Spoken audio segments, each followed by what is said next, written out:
1789 থেকে 1914, এই যে সময়টুকু, এর মধ্যেই পশ্চিমারা বিশ্বটাকে দখল করেছে আবার নতুন করে। কোন কোন জায়গা দখল করেছে? প্রথমে পলিটিক্স, প্রথম জায়গাটা কি?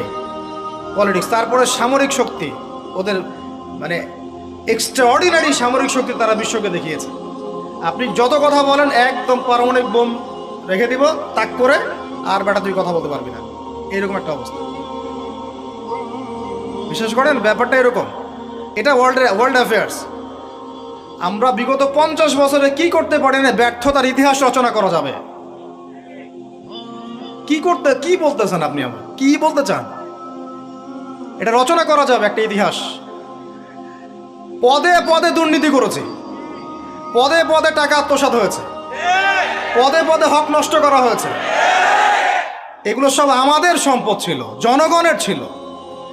আমি কোনো পলিটিক্যাল পার্টি করি না, কখনো করিও নাই, আমার করারও কোনো শখ নাই।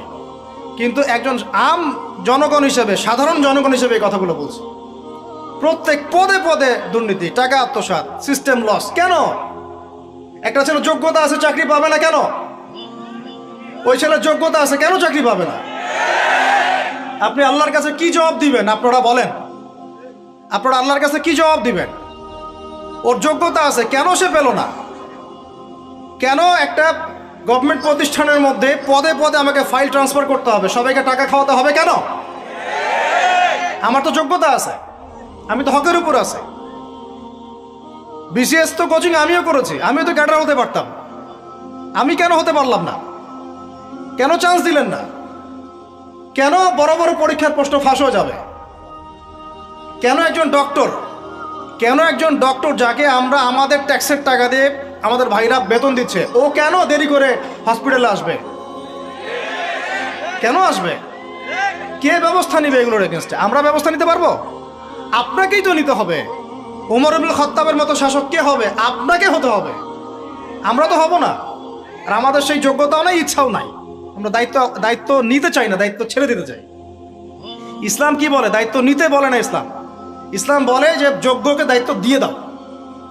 কোন সাহাবী দায়িত্ব নিজেকে চেয়ে নেন নাই কখনো, বলেছেন আমাকে দেওয়ার দরকার নেই, তাকে দিয়ে দাও। আবু বকর সিদ্দিকের পর ওমর ইবনুল খাত্তাব পর্যন্ত বলছিলেন আমাকে দিয়েন না, প্রয়োজন আলীকে দেন, উসমানকে দেন। উমরের মতো মানুষ এই কথা বলছিলেন। আর আমরা এখন কি করি ভাই? আমার চরিত্র সবচেয়ে ভালো, আমারে দেন, আমারে। খালি কিয়ামতটা হয়ে যাক, আল্লাহ পাক দাঁড় করাবেন সবগুলোকে সিরিয়ালে, দেখা যাবে কে কি জবাব দিতে পারে, দায়িত্ব কতটুকু বুঝাই দিতে পারে, এটা দেখা যাবে। কেন এটা হবে? আমার কথা রাগ করেন না প্লিজ। এখন আমাদের 50টা পারমাণবিক অস্ত্র থাকার কথা ছিল,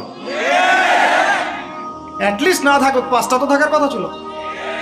ওরা যদি আমাকে তাক করে রাখে, আমিও তাক করে রাখতাম। বেটা তুই মারলে আমি মেরে দেবো, যা।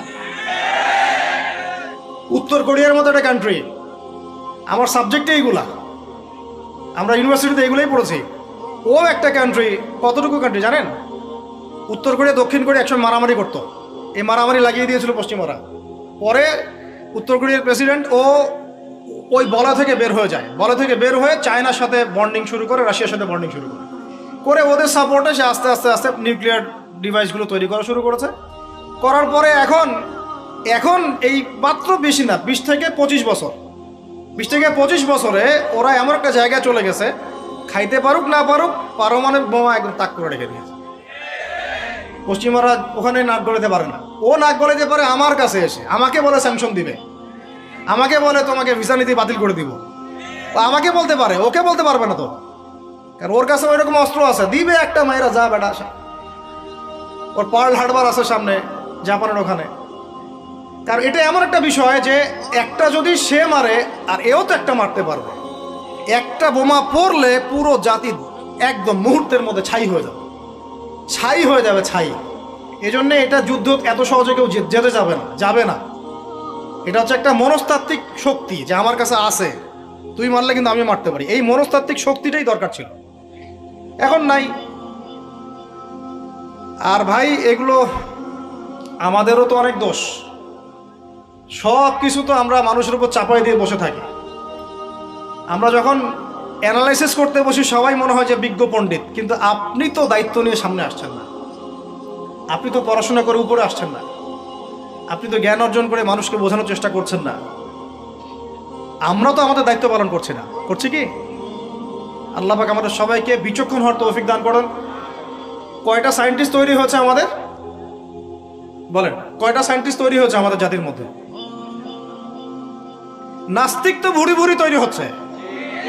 কয়টা সায়েন্টিস্ট তৈরি হয়েছে আমাদের ইউনিভার্সিটিগুলোর মধ্যে? কয়জন অর্থনীতিবিদ তৈরি হয়েছে ইউনিভার্সিটিগুলোর মধ্যে? আমিও তো পড়েছি ইউনিভার্সিটি। ছেলে মেয়ে একসাথে বসে গাল গল্প করে, চীনা বাদাম খায়। কোনো কোনো সময় স্যার আর ছাত্রীর প্রেম হয়ে যায়। আমি বলছি না কিছুই হয় না, পড়াশোনা তো হয়, সিস্টেম তো অনেক সুন্দর, টাকা পয়সাও সরকারি অনেক খাচ্ছেন আপনারা। কিন্তু এখন কথা হচ্ছে গভর্নমেন্টের যে এত টাকা পয়সা খাচ্ছেন, রেজাল্টটা কি দিচ্ছেন? কি জাতি উপহার দিচ্ছেন আপনারা? কোন প্রজন্ম উপহার দিচ্ছেন? এগুলো কি গভর্নমেন্ট টাকা আপনারা কি মনে করেন? এই ট্যাক্সের টাকাকে কি মনে করেন? এগুলো মানুষের আমানত, রক্ত ঘাম করা পয়সা। আপনাকে বেতন দেওয়া হচ্ছে, আপনাকে ফ্ল্যাট দেওয়া হচ্ছে, আপনাকে গাড়ি দেওয়া হচ্ছে, ওগুলোর দিকে তো চোখ দেন না। আমরা একটা এক্স করোলা গাড়িতে চললেই একদম নজরদারির মধ্যে চলে আসি। গাড়ি কোত্থেকে আসলো? আমার গাড়ির দাম তো 6 লাখ টাকা না 7 লাখ টাকা, আপনার গাড়ির দাম তো 50 লাখ টাকা। আর এইগুলো আমাদেরকে মানুষ ভালোবেসে হাদিয়ে দিয়েছে। আপনাকে ভালোবেসে না দিলে আমি কি করতে পারি? আমার কিছু করার আছে? তো মূল জায়গাগুলো তো আমরা দেখি না। সব সমস্যা ইসলামকে নিয়ে চুলকানি নাকি? খালি ইসলামকে নিয়ে চুলকানি হয়? মূল জায়গায় আসেন। আমি বলেছি, চ্যালেঞ্জ করেছি, একটা মাঠের মধ্যে আপনি সমস্ত সেকুলার মহলের টিচারদেরকে একত্রিত করেন। আপনি উদ্যোগ নিয়ে করেন দেখি, করে সবার কোরআন তেলাওয়াত টেস্ট করেন। আমি চ্যালেঞ্জ করতেছি 10% কোরআন তেলাওয়াত ঠিক থাকবে না। আর তাদের হাতে আপনি একটা জাতি করতেছেন, তাহলে শিক্ষা তো এই অবস্থা হবেই। ব্যাংলাপ তো আপনাকে শিখাবে, আর কি শিখাবে? ইসলাম এবং জেনারেল শিক্ষা, ইসলামী শিক্ষা, এইটাকে সমন্বয় করাটা এখন সময়ের দাবি হয়ে গেছে। এই দুটাকে সমন্বয় না করতে পারলে আল্লাহর কসম এই জাতিকে বাঁচাতে পারবেন না আপনি। এখন টিকটক দেখতেছেন, সামনে কোন টক আসবে আল্লাহ ভালো জানে, আল্লাহ ভালো জানে। এখানে আপনার ঘরেও তো দেখবেন যে একটা অপদার্থ পয়দা হয়ে গেল। কত এরকম ছেলে তার বাবা মাকে বৃদ্ধাশ্রমে পাঠিয়ে দিল, সন্তানের হাতে মা খুন হলো। এই তো কয়েকদিন আগে এক পুলিশ অফিসার খুন হয়েছিল এক সন্তানের হাতে, মনে নাই আপনাদের এগুলা? তাহলে আমরাই তো আমাদের ঘরে সাপ তৈরি করতেছি। ভাববেন না যে এগুলোর ফলে শুধু সমাজে একটা প্রভাব বিস্তার হবে, আমার ঘরে কিছু হবে না, কখনো নয়। আমিও এফেক্টেড হব, আমার ঘরেও আসবে। এখন আল্লাহ রাব্বুল আলামিনের কাছে খালি দোয়া করতে পারি আমরা, আল্লাহ পাক যেন আমাদেরকে এমন যোগ্য ব্যক্তি উপহার দেন আল্লাহর পক্ষ থেকে। যেই হোক সে XYZ, হুএভার হি ইজ। আমরা কোনো দলের মানুষ না, কোনো পলিটিক্যাল পার্সন না। XYZ যে হোক না কেন, আমরা চাই সৎ, যোগ্য, ইমানদার মানুষ। সৎ, যোগ্য, ইমানদার মানুষ যারা তাদের এই ক্ষমতাটাকে, এই প্রতিভাটাকে দিনের জন্য কাজে লাগাবে ইনশাআল্লাহ। এরকম মানুষ চান না আপনারা? এটা দোয়া করতে হয়, আল্লাহ যেন কবুল করে না, আমিন। আর আমাদেরকেও হতে হবে আনুগত্যশীল, এবং আমরা শান্তিপূর্ণ কোনো পরিবেশের মধ্যে বিদ্রোহ করতে যাব না। কারণ এগুলো করলে রাষ্ট্রের আরও ক্ষতি হয়, উপকার হচ্ছে কি হয়, ক্ষতি বেশি হয়। আমরা দোয়া করব, চেষ্টা চালাবো, আল্লাহ রাব্বুল আলামিনের কাছে মুজাহাদা চালিয়ে যাব, এবং আমরা গঠনমূলক সমালোচনার মধ্য দিয়ে আমরা তাদের কাজের পজিটিভ নেগেটিভ বিষয়গুলো উপস্থাপন করতে পারি। এরপর যদি তারা দাওয়াত কবুল না করে, তাদের কবর তাদের, আপনার আমার কবর আমাদের। লাকুম দীনুকুম ওয়ালিয়া দিন। ব্যাস, এটা আমাদের দায়িত্ব। এখন আমার কথাটা আমি গুছিয়ে নিব, কনক্লুশনের দিকে একটু আমার দিকে মনোযোগ দেন। আর শেষে গিয়ে আমি আপনাদেরকে 5টা প্রশ্ন করবো। কয়টা ভাই? সেরা 5 জন, যে 5 জন অ্যান্সার দিতে পারবেন তাদের জন্য আমি হাদিয়া নিয়ে আসছি। 5টা বই আমি আমার পক্ষ থেকে উপহার দেবো ইনশাআল্লাহ। ঠিক আছে? এই যে লেকচারটা দিয়েছি এর উপরেই 5টা প্রশ্ন হবে ইনশাআল্লাহ। দেখবো কে কতটুকু লেকচার শুনেছে। কনক্লুশনটা এখন শোনেন। পুরো বিশ্বের প্রেক্ষাপটটা এখন আমাদের অনুকূলে না। আমার সাথে বলেন তো কি বললাম? পুরো বিশ্বের প্রেক্ষাপটটা আমাদের অনুকূলে না। বিশ্বের বড় বড় সেক্টরগুলো মনে রাখবেন, বড় বড় সেক্টরগুলো হচ্ছে 1 রাজনীতি, 2 ভূ রাজনীতি, 3 অর্থনীতি, 4 সংস্কৃতি, 5 শিক্ষা এবং 6 প্রযুক্তি। কয়টা বললাম? 6টা। এই প্রতিটা বিষয়ে এখন আমরা নিয়ন্ত্রণ করি না, এটাই বাস্তব, এটাই সত্য। কারা নিয়ন্ত্রণ করে? ইসলামের দুশমনরা করে, ইসলামের দুশমনরা করে। এবং দুশমন বলতে সব ইহুদি সব খ্রিস্টান নয়। মনে করবেন না যে হিন্দু ভাই ইসলামের দুশমন, না, সবাই ইসলামের দুশমন না। তাদের মধ্যে অনেক ভালো মানুষ আছে, ইহুদিদের মধ্যেও কিছু ভালো মানুষ আছে। একজন ইহুদি সকালবেলা এসে উহুদ যুদ্ধ করেছিল, একটা সেজদাও দেয় নাই, বেচারা শহীদ হয়ে জান্নাতে চলে গেছে। ইহুদিদের মধ্যে আব্দুল্লাহ বিন সালামের মতো বড় আলেম ছিলেন। সব ইহুদি না, আর সব খ্রিস্টান না। খ্রিস্টানদের মধ্যে বাদশাহ নাজাশির মতো মানুষ ছিলেন, মুসলমানদেরকে আশ্রয় দিয়েছিলেন। তাহলে কারা সমস্যা? জায়নিস্টরা। কারা? ইহুদি খ্রিস্টানদের মধ্যে একটা দল আছে, একটা ইউনিটি আছে, বন্ডিং আছে, এটাকে আমরা অ্যালায়েন্স বলি। এটা হচ্ছে জায়নিস্ট মুভমেন্ট, জায়নবাদী। এটা নিয়ে একটা বই আছে, অনেক বই আছে, ইউনিভার্সিটিতে অনেক বই পড়ানো হয়। এখন একটা বই ভালো চলছে, the secrets of Zionism, the secrets of Zionism. এই বইটাও পড়লে আপনারা বুঝতে পারবেন, অনেক কিছু বুঝতে পারবেন। তো হেনরি ফোর্ডের লেখা, উনি আগে জায়নি ছিলেন, পরে বের হয়ে আসছেন, তওবা করে ফিরে আসছে আর কি। তো এরা হচ্ছে এই বিষয়গুলো নিয়ন্ত্রণ করে, প্রতিটা বিষয়, প্রত্যেকটা বিষয়, ব্যাংকিং সিস্টেম থেকে শুরু করে পলিটিক্যাল অ্যাফেয়ার্স, এভরিথিং। আমাদের হাতে কিছু নাই, কিন্তু আমরা বললাম যে ফিউচারে ঈসা আলাইহিস সালাম আসবেন এবং এটা কায়েম করবেন, এই তো কনক্লুশন। তাহলে মাঝখানে যে সময়টা বাকি আছে, এই সময়টাতে কাদের হাতে বা কোন বৈশিষ্ট্য ধারণ করতে পারলে আমাদের হাতে এই বিজয়টা হবে, এই তো প্রশ্ন না? এই না বিষয়টা? মাঝখানে একটা সময় তাহলে বাকি, সামনেও দেখলাম কি হতে যাচ্ছে। ঈসা ইবনে মারিয়াম আসবেন, ইমামুল মাহদি আসবেন, এই খেলাফা কায়েম হবে ইনশাআল্লাহ। তবে মাহদি আবার আনাচে কানাচে অনেক মাহদি বের হচ্ছে, এগুলো মাহদি না। ভুলেও এসবের পাত্তা দিবেন না, একদমই পাত্তা দিবেন না। আমার কাছে শোনেন, এগুলো নিয়ে আমরা স্টাডি করতেছি না দীর্ঘদিন থেকে। মালহামা না হওয়া পর্যন্ত মাহদি আসবেন না। কি হওয়া পর্যন্ত? মালহামা মানে গ্রেট ওয়ার, বিশাল যুদ্ধ, একদম ম্যাসাকার যুদ্ধ, মানে 99% কম্পিউটার মারা যাবে। যোদ্ধা 100 জনের মধ্যে 99 জন মারা যাবে। যে বাঁচবে সে মনে করবে আমি সেই ব্যক্তি যে বাঁচবো, সবাই আশা নিয়ে যাবে ওখানে। কি নিয়ে হবে যুদ্ধ? ইরাকের ইউফ্রেটিস নদীর সোনার পাহাড়কে কেন্দ্র করে, ইরাকের ইউফ্রেটিস নদীর, ফোরাত নদীর সোনার পাহাড়কে কেন্দ্র করে। আর বললাম যে হোলি ল্যান্ড তারা চায়, ওই নীলনদ থেকে ফোরাত, এই পুরোটাই হোলি ল্যান্ড। নীলনদ থেকে ফোরাত পুরোটাই হোলি ল্যান্ড, ওরা পুরোটাই দখল করতে চাচ্ছে। ওরা শুধু গাজা চায় না।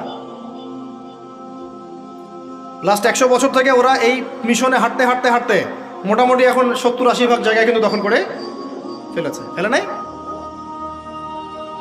ওইটা আরেকটা ইস্যু, ইনশাল্লাহ প্যালেস্টাইন নিয়ে আরেকদিন কথা হবে। এখন মূল কথায় আসেন। তাহলে আমরা ফিউচারটাও জানি, বর্তমানটাও বুঝতে পারছি। এখন এইসব মাহাদিদের পিছনে ছুটবেন না।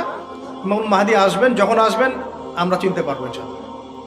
তবে আমার মনে হয় যদি ওই সময় এইসব মিডিয়াগুলো থাকে আর এরকম কিছু মুনাফেক আহলুন নেফাক থাকে, তারা ইমাম মাহাদিকেও সন্ত্রাসী বলে দিবে, আমার তাই মনে হয়।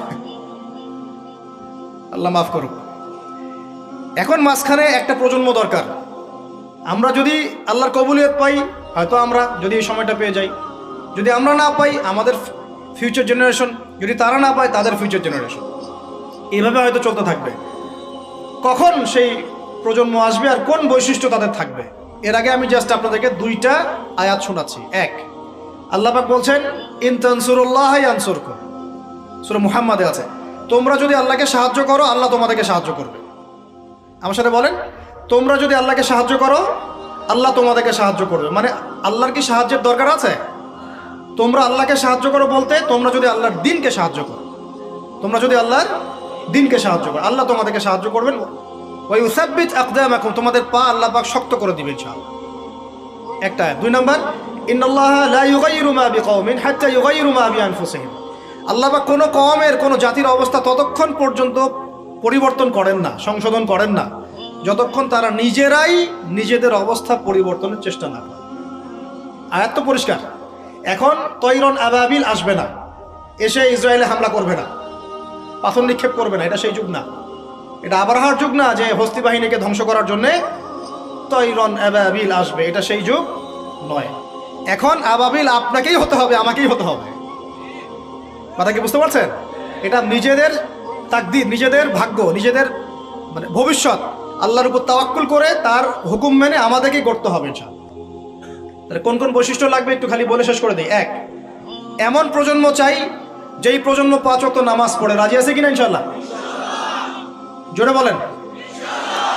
আল্লাহ সাক্ষী থাকুন, আমি এমন প্রজন্ম চাই যেই প্রজন্মের প্রত্যেকটা মুসলিম পরিবারের 100% নামাজি মাশা। এটা না হওয়া পর্যন্ত বড় বড় বয়ান করেও কোনো লাভ নাই। এক, ঠিক আছে ভাই? রাজি আছি তো ইনশাআল্লাহ? আজকের পর থেকে নামাজ ছাড়বো? আল্লাহ পাক আমাদেরকে নামাজ শক্ত করে ধরার তৌফিক দান করুন। আর নামাজটা ভালো করে শিখে নেবেন, ধীর স্থিরভাবে পড়বেন, তাড়াহুড়া করবেন না, ঠিক আছে? 3G 4G না, শান্তভাবে পড়বেন। 2, আমরা এমন প্রজন্ম চাই যেই প্রজন্মের 100% মুসলমান কোরআন তেলাওয়াত করতে পারে। রাজি আছি কিনা ইনশাআল্লাহ? আগামী বছর ওয়াজ করতে আসার আগেই আপনাদের সবার কোরআন তেলাওয়াত সহি চাই ইনশাআল্লাহ। রাজি আছেন ইনশাআল্লাহ? আল্লাহকে কথা দেন, রাজি আছেন? অবশ্যই কোরআন তেলাওয়াত শিখতেই হবে। যেমনে পারেন, যেভাবে পারেন, যত টাকা লাগুক, যার কাছে যেতে হয় হোক, যত দূরে সফর করতে হয় হোক। আপনার দায়িত্ব এটা, আমার দায়িত্ব না, হুজুরের দায়িত্ব না, এটা আপনার দায়িত্ব। আপনি কিভাবে শিখবেন আপনার ফিকির। 3 নাম্বার, আমরা এমন প্রজন্ম চাই যেই প্রজন্ম ভিতরে বাহিরে সুন্নতের অনুসারী। রাজি আছি ইনশাআল্লাহ? সবার চেহারা দাড়ি থাকবে ইনশাআল্লাহ, সবার সুন্নতি লেবাস থাকবে ইনশাআল্লাহ, সুন্নতের আমল থাকবে ইনশাআল্লাহ। সুন্নতের জিন্দেগি বই পাওয়া যায়, কিনবেন, প্রত্যেকটা কাজের সুন্নত দেখে নেবেন, ঠিক আছে ভাই? প্রত্যেকটা কাজের সুন্নত আমল করার চেষ্টা করবো, আল্লাহ পাক তৌফিক দান করুন, আমিন। শেষ করে দিচ্ছি, মনোযোগ ধরে রাখেন, আর 5 মিনিট। 4 নাম্বার, এমন প্রজন্ম চাই যেই প্রজন্ম কোশ্চিনকালেও হারাম খাবে না। রাজি আছি ইনশাআল্লাহ? হারাম খাবো, সুদ খাবো, ঘুষ খাবো, দুর্নীতি করব, মানুষের সম্পদ আত্মসাৎ করব, অন্যায়ভাবে আমরা মানুষকে ঠকাবো। আল্লাহ পাক আমাদেরকে বোঝার তৌফিক দান করুন, কবুল করুন, আমিন। 4, 5, এমন পরিবার চাই যেই পরিবার হবে পুরোপুরি ইসলামিক পরিবার। রাজি আছেন ইনশাআল্লাহ? আল্লাহ কবুল করুন, আমিন। এই জায়গাতে গিয়ে আপনাদেরকে একটা নসিহত করি, যুবকদেরকে, বেশিরভাগই তো অবিবাহিত নাকি? কি দুঃখ, কি কষ্ট। একটা কাজ করবেন, আগে একটা ছোটখাটো হালাল রিজিকের ব্যবস্থা করবেন, তারপরে বিয়ে শাদী। হালাল রিজিকের ব্যবস্থা না কইরা বিয়ে শাদী করতে যায় না, নিজের মান সম্মান গায়রত বলে কিছু থাকবে না, ঠিক আছে ভাই? আরো যে বলছি, ভুলেও বেদিন কোনো মেয়েকে বিয়ে করতে যায় না। দিনদার মেয়ে খুঁজবেন, আর দিনদার মেয়ে তো বাইরে সার্টিফিকেট লেবাস দেখে বোঝা যাবে না আসলে। এটা আপনাকে খোঁজখবর নিতে হবে, দেখতে হবে তার পরিবার কেমন, ব্যাকগ্রাউন্ড কেমন, মা কেমন, ইত্যাদি ইত্যাদি, তার কোয়ালিফিকেশন কেমন, এবং পাত্রী দেখেও নেবেন। পাশাপাশি আল্লাহর কাছে দোয়া করতে হবে বেশি করে। কি করতে হবে? স্ত্রী খাদিজার মতো হতে পারে, আবার নূহ আলাইহিস সালামের স্ত্রীর মতো হতে পারে। বুঝেন পার্থক্য? বোঝেন? খাদিজা রাদিয়াল্লাহু আনহা মানে কি? এমন একজন মহিয়সী নারী যে একজন মহাপুরুষের পিছনে সাপোর্ট দিচ্ছেন। সুবহানাল্লাহ, কি সাপোর্টটা দিয়েছেন, দেন নাই নবী সাল্লাল্লাহু আলাইহি ওয়াসাল্লামকে পুরো নবুয়তের জীবনে। এটাও হতে পারে তাকদিরে। আবার নূহ আলাইহিস সালামের স্ত্রী, মনে আছে? লূত আলাইহিস সালামের স্ত্রী, তারা দুজন নবী, তারা দুজন জান্নাতি, তাদের স্ত্রীরা হবে জাহান্নামী। বলেন নাউজুবিল্লাহ। তো এই জন্য তাকদির কার হাতে? বাস আল্লাহর কাছেই বারবার ইস্তেখারা করে করে করে চেয়ে নিতে হবে, আল্লাহ আমাকে এমন একজন নেককার স্ত্রী দান করুন যিনি আমাকে আপনার পথে চলতে সাপোর্টিং হ্যান্ড হবে, আমাকে পিছন থেকে বুস্ট আপ করবে ইনশাআল্লাহ। আচ্ছা, ইনশাআল্লাহ ফ্যামিলি নিয়ে বিয়ে শাদী নিয়ে আরেকদিন ওয়াজ হবে ইনশাআল্লাহ। 5, কয়টা বলছি ভাই? 10টা না 6টা? 5টা। 6 নাম্বার, যে বাচ্চা কাচ্চা আছে আমাদের, ভাই বোন, ছোট ছোট বাচ্চা কাচ্চা যেগুলো, এক একজনকে এক একজন মর্দে মুজাহিদ হিসেবে তৈরি করবেন। বুঝি আছে ইনশাআল্লাহ? তাহলে ওদেরকে আমরা পড়াশোনা করাবো। কি পড়াশোনা করাবো? হ্যাঁ, কি পড়াবেন? হামটি টামটি নাকি Jack and Jill, went up the hill, twinkle twinkle? কি পড়াবেন? ওর কচি মাথাটাকে তো সবাই নষ্ট করে ফেলতেছেন। বাচ্চা কাচ্চাদেরকে ইসলামিক মূল্যবোধ দিয়ে বড় করেন। প্লিজ ভাই বসেন একটু, এগুলো করেন না, শেষ করতে দেন, পরিবেশটা বজায় রাখেন। আর 4টা পয়েন্ট, কয়টা? 6টা বলছি না? 7 নাম্বার হচ্ছে, আল্লাহ পাক আমাদেরকে প্রতিভা দিয়েছেন না সবাইকে? কেউ লিখতে পারে, কেউ বলতে পারে, কেউ ব্যবসা ভালো বোঝে, কেউ ইন্টারনেট সেকশন ভালো বোঝে, এরকম আছে না? আল্লাহ পাক আপনাকে যা দিয়েছেন ওইটাকেই দিনের জন্য কাজে লাগাবেন। রাজি আছেন? 8 নাম্বার, আমাদের প্রত্যেক পরিবারের মা বোনদেরকে খাস পর্দা রাখতে হবে। নাস্তিকরা কি বলে বলুক, সেগুলোটা কি বলে বলুক, ইউনিভার্সিটি টিচার কি বলে বলুক, নেকাব খুলতে বাধ্য করে কি করে করুক, আপনি আপনার পরিবারকে পর্দা রাখবেন। যদি ওদিকে দেখেন যে কোনোভাবেই কাজ হচ্ছে না, ওই জগৎ ছেড়ে দিয়ে বাসায় চলে আসা, দরকার নেই পড়াশোনা। আমি আমার মেয়েকে মাদ্রাসায় পড়াবো, দরকার নেই আমার ওই পড়াশোনা, ঠিক আছে? প্রয়োজনে নিজে প্রতিষ্ঠান করে আপনার সন্তানকে পড়াবেন। আপনার সামর্থ্য আছে, নিজে প্রতিষ্ঠান করেন, করে সন্তানকে পড়াশোনা করেন ইনশাআল্লাহ। আগে কি প্রতিষ্ঠান ছিল নাকি? যে যুগটা সোনালী যুগ, ওই যুগে কোনো শিক্ষা প্রতিষ্ঠানই ছিল না। মানুষ ওস্তাদদের কাছে ম্যান টু ম্যান পড়তো। একজনের কাছে কোরআন, একজনের কাছে হাদিস, একজনের কাছে উসুল, একজনের কাছে আরবি, এভাবে পড়তো মানুষ। ওরা মানুষ হয় নাই? তো এখন পরিবেশ গড়ে তোলার ফিকির করব, যদি না পারি আমার সন্তানকে আমি ইসলামিক লাইনে পড়াবো ইনশাআল্লাহ। সামর্থ্য থাকলে নতুন নতুন প্রতিষ্ঠান গড়ে তুলবো ইনশাআল্লাহ। আল্লাহ পাক তৌফিক দান করুন। কয়টা বললাম? 8টা? 8টা না 9টা? 8টা। 9 নাম্বার হচ্ছে সৎ কাজে আদেশ করব, অসৎ কাজে নিষেধ করব। একজনের দায়িত্ব না। আচ্ছা, এই উম্মতের দায়িত্ব আমার উপরে? এই উম্মতের দায়িত্ব আব্দুল মালিক সাহেবের উপরে? এই উম্মতের দায়িত্ব কি আল্লামা তৌকির ইসমাইলি সাহেবের উপরে? কার উপর দায়িত্ব বলেন তো? সবার দায়িত্ব আছে না?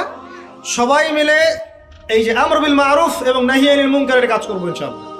আল্লাহর রাস্তায় সময় দিবেন, দাওয়াতের মেহনত করবেন, তাবলীগের মেহনত করবেন ইনশাআল্লাহ। আল্লাহ কবুল করুন, আমিন। আর 10 নম্বর হচ্ছে আমরা উম্মতের মধ্যে কোনো বিভক্তি সৃষ্টি করব না।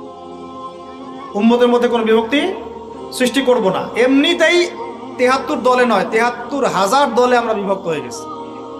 আর ভাই আল্লাহর রাস্তায় বাড়াইতে যায় না, ইস্যু পাগল হবেন না, মূল জায়গায় থাকবেন। উলামায়ে কেরামের সোহবতে থাকবেন, উলামায়ে কেরামের সাথে সম্পর্ক থাকবে। কমপক্ষে একজন ওস্তাজ আলেম শায়েখকে ধরে থাকবেন, অন্তত একজন। আর যদি অনেক থাকে তাহলে তো আলহামদুলিল্লাহ। উম্মার মধ্যে বিভক্তি সৃষ্টি করবেন না, ফাটল বাড়াবেন না, ঐক্যবদ্ধ করতে পারেন বিভক্তি উস্কে দিবেন না। বরং যার যার মধ্যে ভালো যতটুকু আছে নিয়ে নেবেন, খারাপটা আপনি ছেড়ে দিবেন। সবাই সব কাজ করবে না। আপনার আমার বড় বড় লেভেলের সমালোচনা করার যোগ্যতা হয়নি, আপনি চুপ থাকবেন। তারা তাদের মধ্যে কি করছে না করছে এটা আপনার দেখতে হবে না। সবাইকেই স্ট্যাটাস দিতে হবে না, সবাইকেই লিখতে হবে না, সবাইকেই বলতে হবে না। যারা বিজ্ঞ বরেণ্য এই বিষয়ে যাদের জ্ঞান আছে তারা বুঝবে উম্মার জন্য কিভাবে আগাতে হবে। আল্লাহ পাক আমাদের সবাইকে এইরকম জামা গড়ে দিন, এরকম ইমারা দান করেন, আমিরুল মুমিনিন দান করেন। আল্লাহ পাক আমাদের সবার মধ্যে যে ভুল বোঝাবুঝি এগুলো দূর করে দেন। আমরা দোয়া করবো আল্লাহ পাক আমাদের প্রত্যেক রাজনৈতিক নেতা, প্রশাসনের ব্যক্তিবর্গ, অর্থনৈতিক নেতা, সাধারণ মানুষ, নারী, শিশু, আবাল বৃদ্ধ যারা আছে সবাইকে আল্লাহ পাক হেদায়েত দান করেন, সবাইকে আল্লাহ কবুল করেন, সবাইকে আল্লাহ পাক যেন ইসলাম বোঝার তৌফিক দান করেন, সবাই মিলে একটা ঐক্যবদ্ধ শক্তিশালী জাতি গঠনের তৌফিক দান করেন, যার 50টা মিসাইল থাকবে ইনশাআল্লাহ। ঠিক আছে? তারপরে দেখবো ইনশাআল্লাহ খেলা হবে। তারপরে কি হবে? আসল ওইটাই হচ্ছে আসল। তারপরে আল্লাহ পাক যেন আমাদের সবার মধ্যে দ্বীনি ইলম অর্জনের তামান্না দান করেন। সবাইকে আল্লাহ পাক কোরআন শেখার তৌফিক দান করেন, হাদিসের উপর আমল করার তৌফিক দান করেন, সুন্নতি জীবন গড়ার তৌফিক দান করেন। সবাইকে আল্লাহ পাক যেন নেককার স্ত্রী দান করেন।